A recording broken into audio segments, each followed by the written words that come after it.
QK news వార్తలకు స్వాగతం. ముందుగా వార్తల్లోని ముఖ్య అంశాలు. 3,000 కోట్ల మెగా సోలార్ ప్రాజెక్టును ప్రారంభించిన లోకేష్. జమ్మలమడుగులో 600 మెగావాట్ల ప్లాంట్ ఆరంభం. రాష్ట్రానికి మరిన్ని పెట్టుబడులే లక్ష్యమన్న మంత్రి లోకేష్. ఉపాధి అవకాశాలు పెంచే కీలక ప్రాజెక్టు ఇదేనన్న మంత్రి. వడ్ల లారీలను ఆపే కుట్రను ఛేదించమన్న మంత్రి సీతక్క. రైతు పండించిన ప్రతి గింజను కొనుగోలు చేస్తామన్న ప్రభుత్వం. పోలీసుల అప్రమత్తతతో కుట్ర బయటపడిందన్న మంత్రి. ధాన్యం కొనుగోలులో పారదర్శకత పాటిస్తున్నామన్న సీతక్క. హోంగార్డ్స్ కుటుంబాలకు బీమా పథకాలు అందించిన అనిత. ఉద్యోగుల సంక్షేమానికి ప్రభుత్వం కట్టుబడి ఉందన్న మంత్రి. రాష్ట్ర భద్రతలో హోంగార్డ్స్ సేవలు కీలకమన్న అనిత. కుటుంబాల కోసం మరిన్ని సంక్షేమ కార్యక్రమాలు చేపడతామన్న మంత్రి. మైనర్ అంశంపై రాజకీయాలు చేయొద్దన్న అద్దంకి దయాకర్. కేటీఆర్ కు సిగ్గుండాలని తీవ్ర వ్యాఖ్యలు చేసిన ఎమ్మెల్సీ. సున్నిత అంశాలను రాజకీయాలకు వాడొద్దన్న అద్దంకి. ఫోన్ ట్యాపింగ్ అంశాన్ని గుర్తు చేసిన కాంగ్రెస్ నేత. మలేషియాలో తెలంగాణ ఆవిర్భావ వేడుకలకు హాజరు కానున్న కేటీఆర్. జూన్ 6వ తేదీన ఘనంగా తెలంగాణ వేడుకల నిర్వహణ. ప్రపంచవ్యాప్తంగా తెలంగాణ గర్వాన్ని చాటాలన్న జగదీష్ రెడ్డి.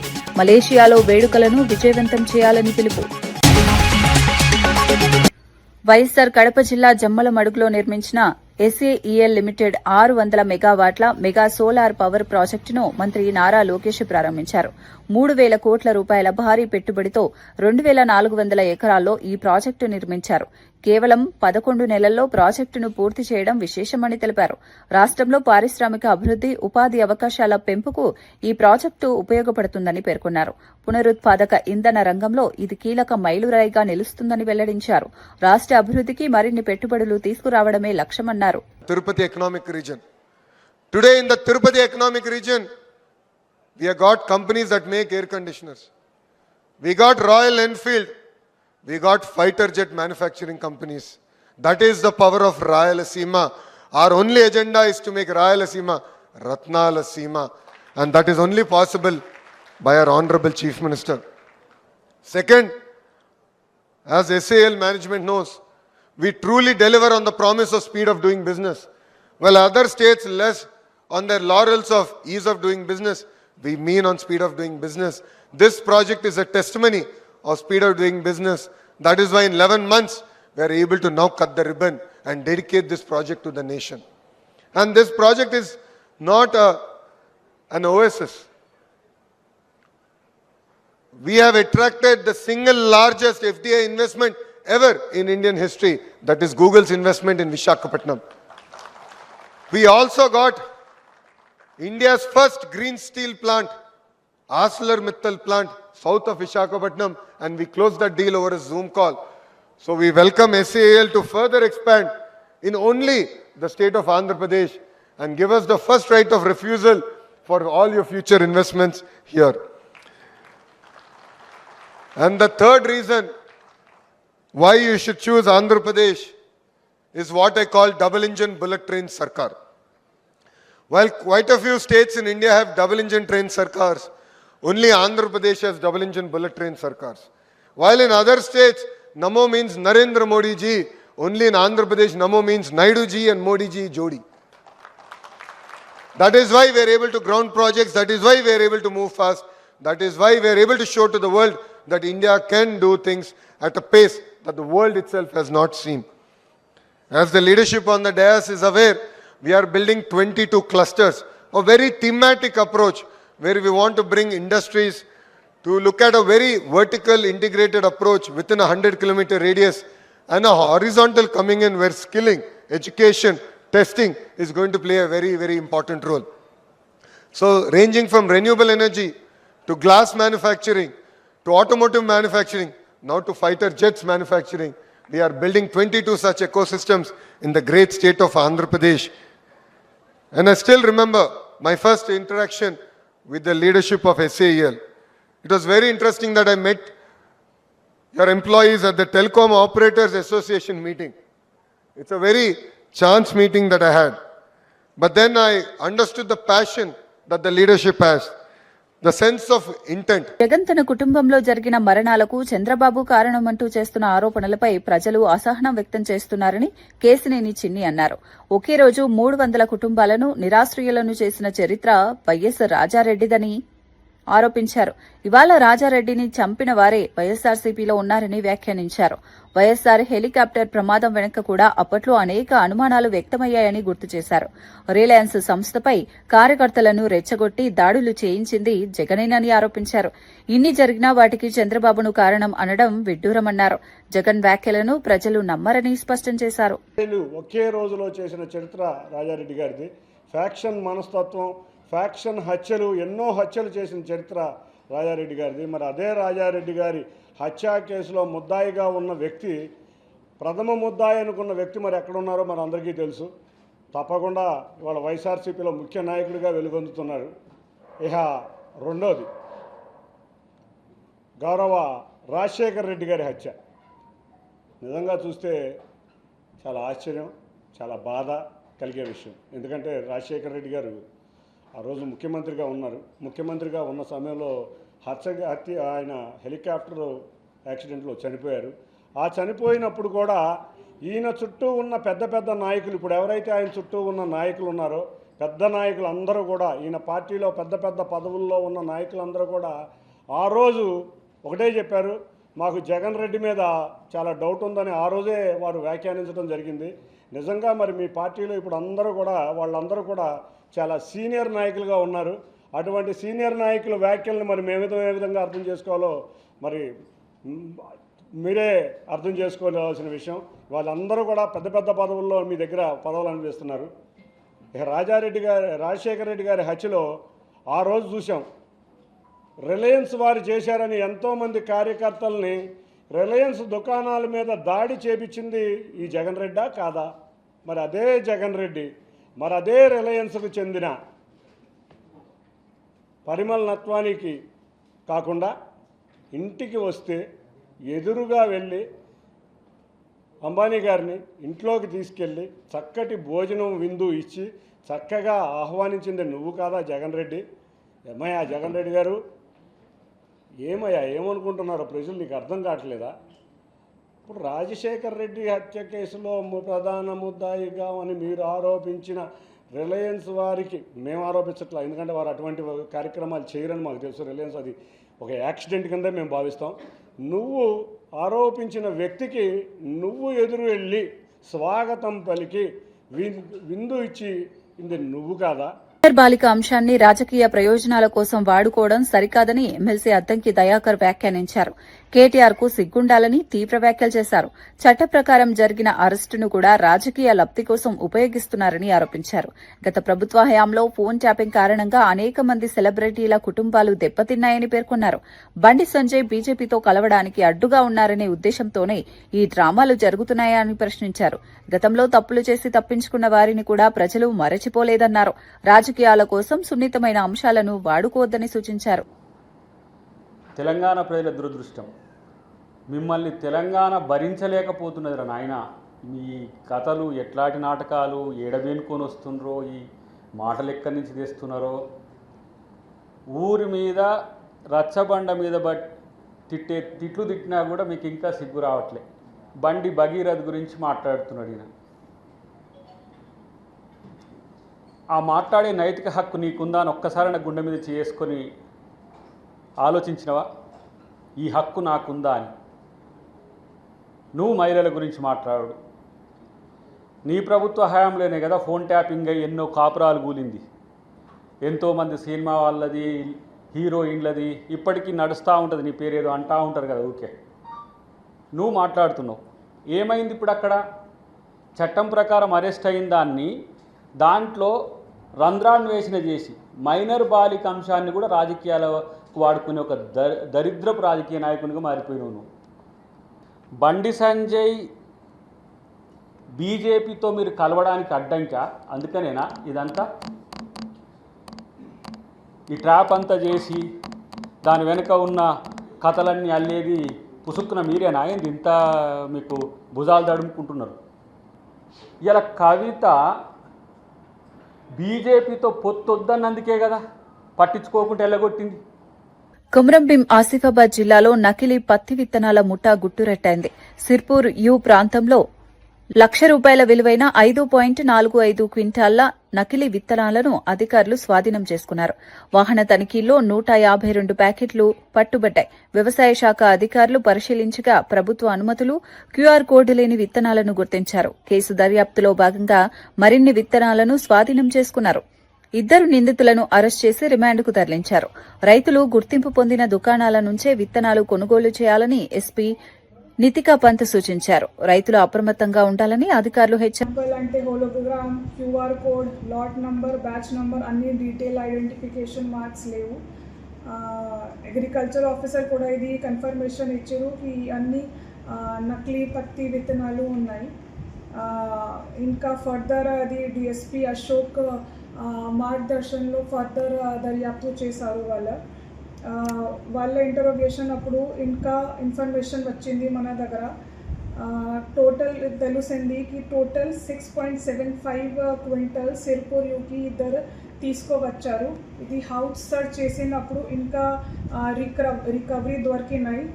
సో అన్నీ కలిసి 5.45 క్వింటల్ నకిలీ పత్తి విత్తనాలు దొరికినాయి. ఇందులో 2 అక్యూజ్డ్ ఉన్నారు. అక్యూజ్డ్ పేరు మంజునాథ్, ఏజ్ 64 years. ఇది జూనాపల్లి మధ్యప్రదేశ్ నేటివ్. 2 సెకండ్ అక్యూజ్డ్ జంగు ఏజ్ 40 years.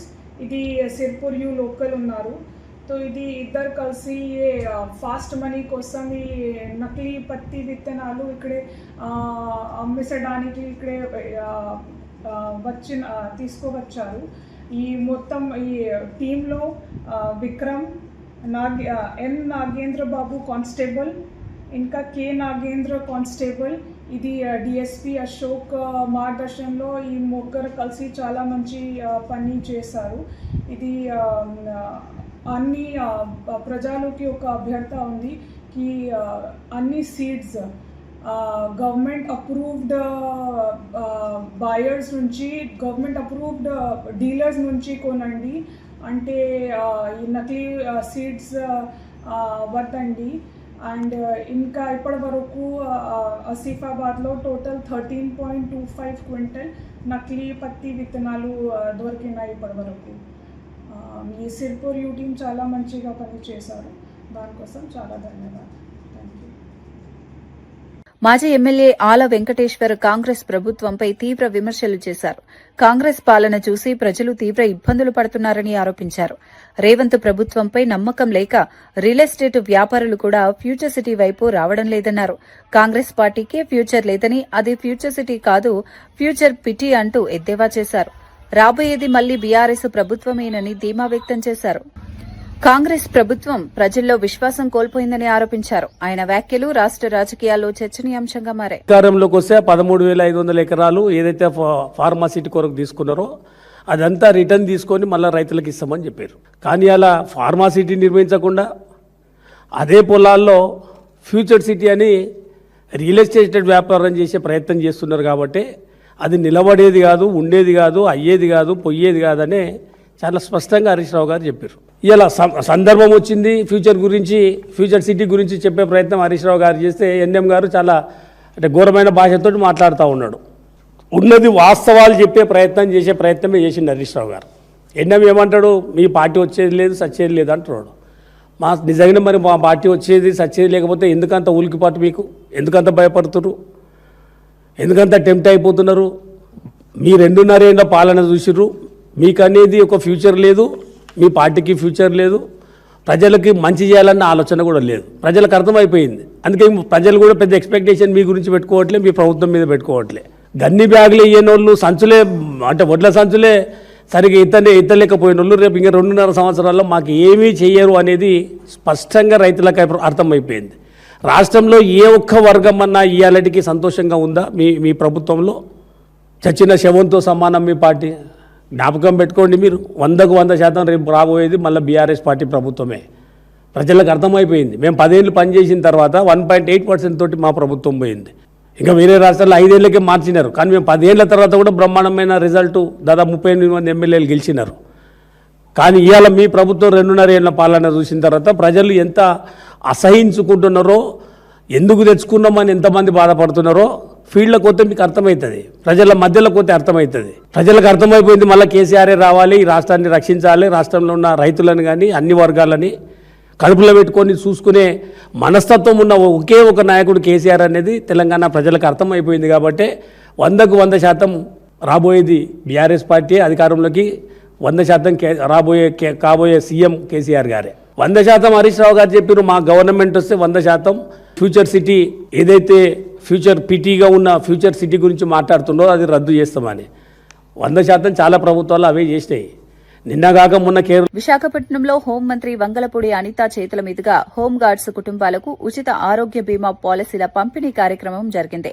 విధి నిర్వహణలో నిరంతరం శ్రమించే హోంగార్డ్స్ సంక్షేమానికి ప్రభుత్వం కట్టుబడి ఉందని మంత్రి తెలిపారు.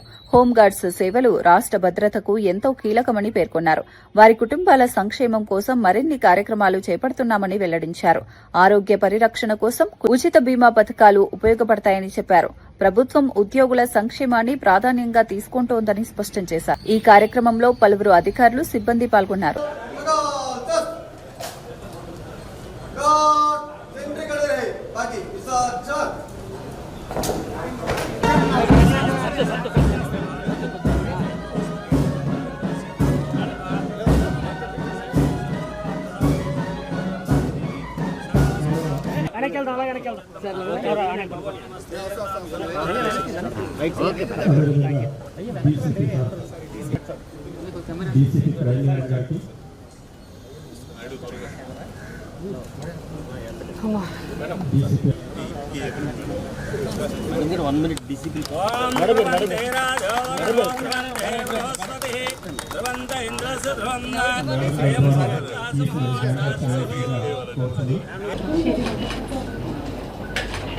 గుడ్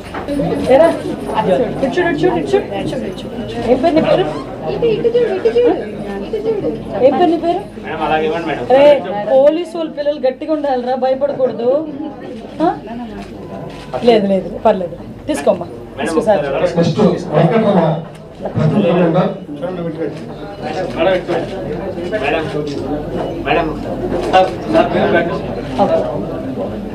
ఫోటోకి అయితే పోజులు బాగా ఇస్తున్నావు.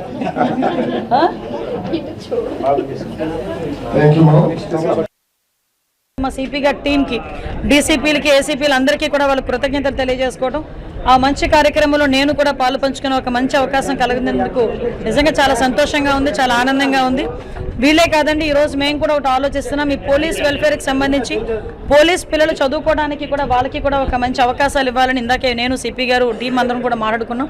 దానికి కూడా ఒక పక్కా ప్రణాళికతో మేము ముందుకు వస్తాం. ఈరోజు ఇంతకుముందు ఒక ఆరోగ్య భద్రత ఒకటే ఉండేది, ఆ భద్రత కూడా కొంతమందికి అవైల్ అయ్యేది కాదు. కానీ ఈరోజు పోలీస్ డిపార్ట్మెంట్లో ఉన్న వాళ్ళందరికీ కూడా హైబ్రిడ్ మోడల్లో ఈరోజు వాళ్ళకి ఇన్సూరెన్స్ ఇప్పించడం కానీ, హెల్త్ ఇన్సూరెన్స్ ఇప్పించడం కానీ, ఎస్పెషల్లీ హోంగార్డ్స్కి ఈరోజు హెల్త్ ఇన్సూరెన్స్లు కల్పించడం కానీ ఈరోజు మేమందరం కూడా చేసుకుంటున్నాం. అంటే ఓవరాల్గా పోలీస్ డిపార్ట్మెంట్ వాళ్ళకి కూడా, వాళ్ళ ఫ్యామిలీస్కి కూడా ఒక భద్రతని, భరోసాని కల్పిస్తూ వాళ్ళ సేవలను వినియోగించుకునేటట్టుగా ఈరోజు ఆంధ్రప్రదేశ్ గవర్నమెంట్, ముఖ్యంగా పోలీస్ విభాగం, హోంశాఖ పనిచేస్తుంది. దానికి అందరి సహకారం అందజేస్తున్నందుకు ప్రత్యేకంగా ధన్యవాదాలు.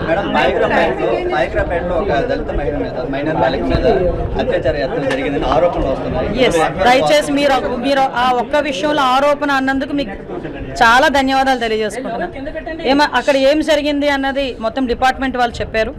యాక్చువల్గా ఎక్కడో ఏదో జరిగితేనే మేము ఊరుకోం, అక్కడికి వెళ్తాము, అక్కడ ఏదైతే తగిన బాధితురాలకు తగిన న్యాయం చేయాలో చేస్తాం. అటువంటిది నా కాన్షియన్స్లో అలా జరిగింది అంటే నేను ఊరుకొని ఉంటానని ఎందుకు అనుకుంటారు మీరు?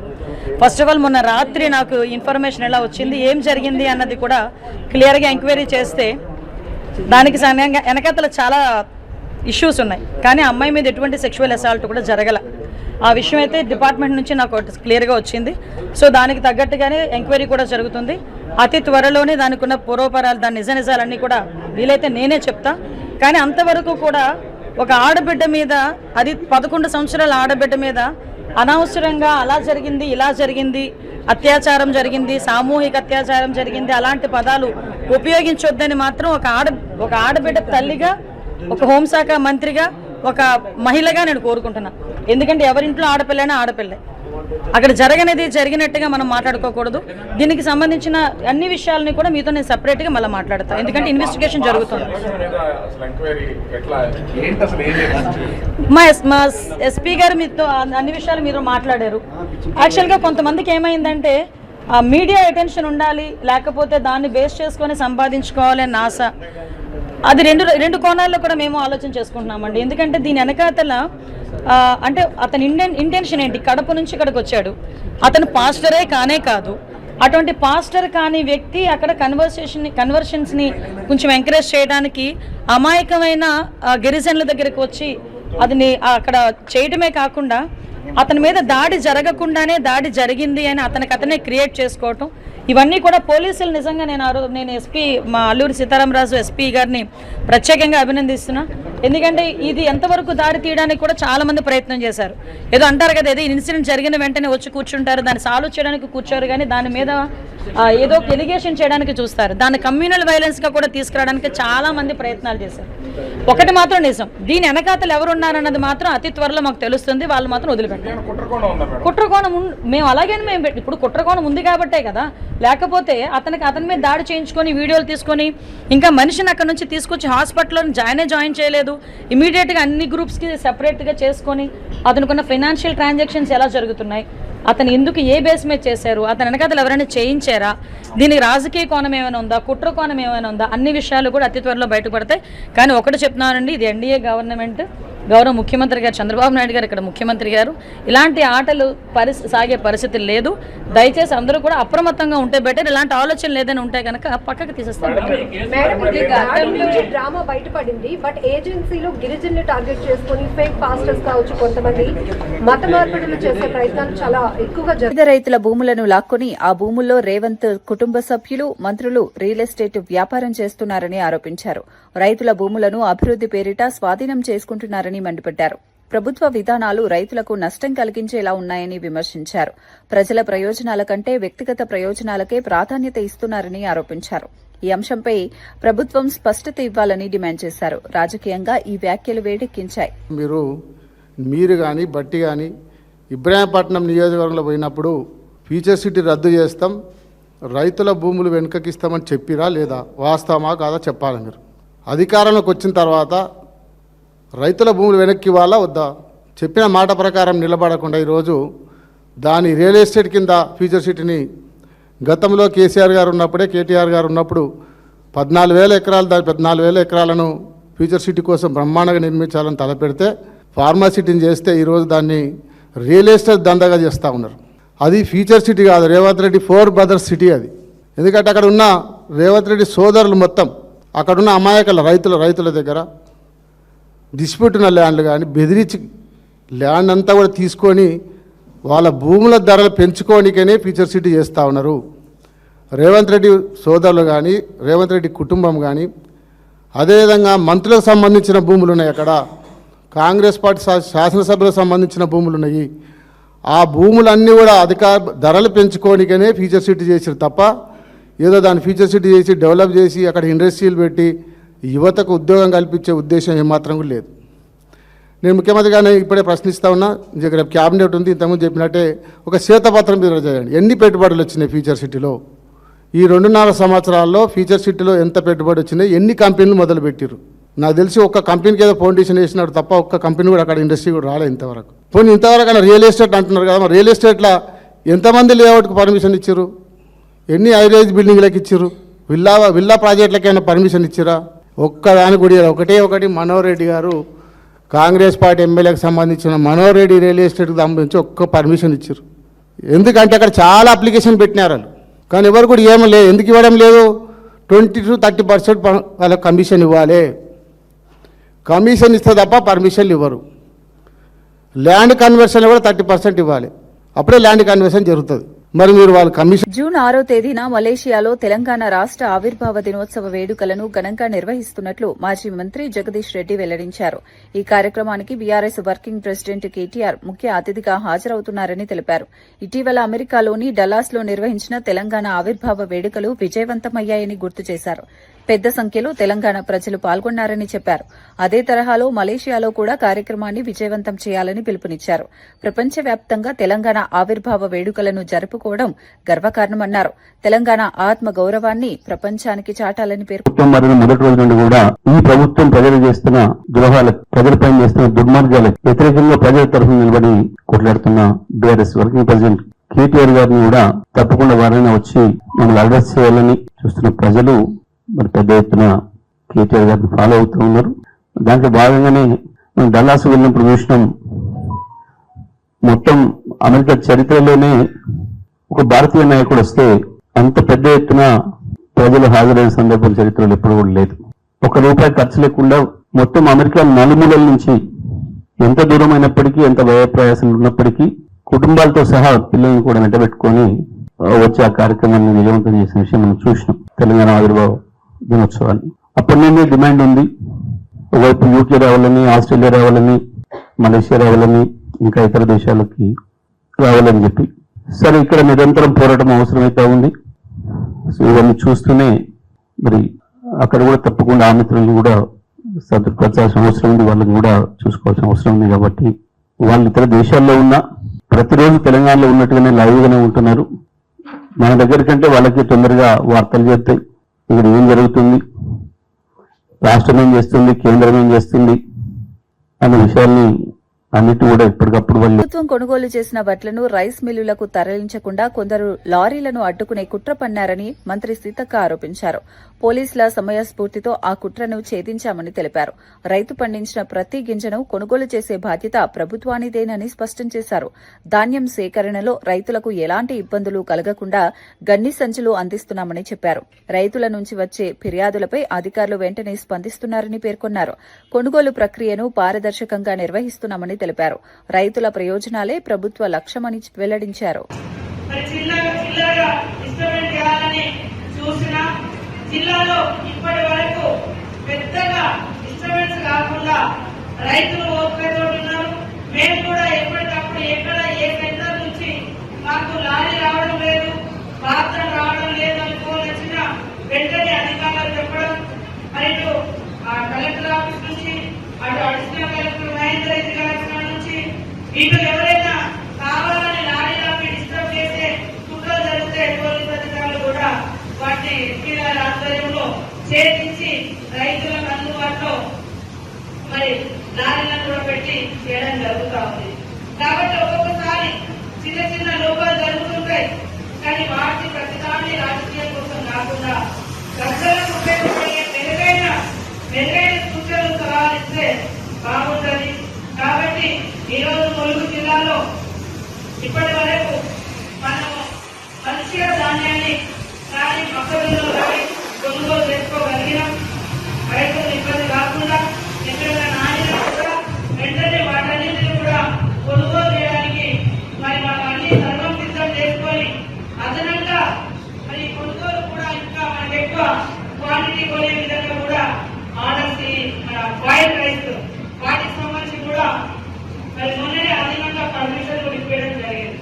ఇక్కడ సర్పంచులు, అదేవిధంగా మా మహిళా సంఘం సభ్యురాలు, అదేవిధంగా మా అధికారులందరికీ దయచేసి మొన్న మనము చదువులో నిన్న ఒక అర్థం చెప్తున్నట్టు ములుగు జిల్లాలో రైతుల పరిస్థితి దారుణంగా మారిందని రెడ్కో మాజీ చైర్మన్ వై సతీష్ రెడ్డి ఆరోపించారు. కొనుగోలు కేంద్రాలు, మిల్లర్లు తరుగు పేరుతో రైతులను మోసం చేస్తున్నారని మండిపడ్డారు. రైతులు అప్పులు చేసి పంటలు పండించినా అకాల వర్షాలతో నష్టపోయారని చెప్పారు. ఇలాంటి సమయంలో కాంగ్రెస్ ప్రభుత్వం అండగా నిలవాల్సింది పోయి గాలికొదిలేసిందని విమర్శించారు. కొనుగోలు కేంద్రాల వద్ద 15 కిలోల వరకు కటింగ్ పెడుతున్నారని ఆరోపించారు. రైతును రాజు చేస్తామని చెప్పిన ప్రభుత్వం రైతులను బికారులుగా మార్చిందన్నారు. రైతుల సమస్యలను వెంటనే పరిష్కరించాలని డిమాండ్ చేశారు. సరే కష్టాలు పడి వాళ్ళు పంట పండించుకుంటే ఈ రోజు పంట కొనే దిక్కులేడు. ముఖ్యంగా ములుగులో ఇక్కడ మంత్రి ఉన్నారు, మేడం మినిస్టర్ ప్రతిపక్షంలో ఉన్నప్పుడు ఏం మాట్లాడింది?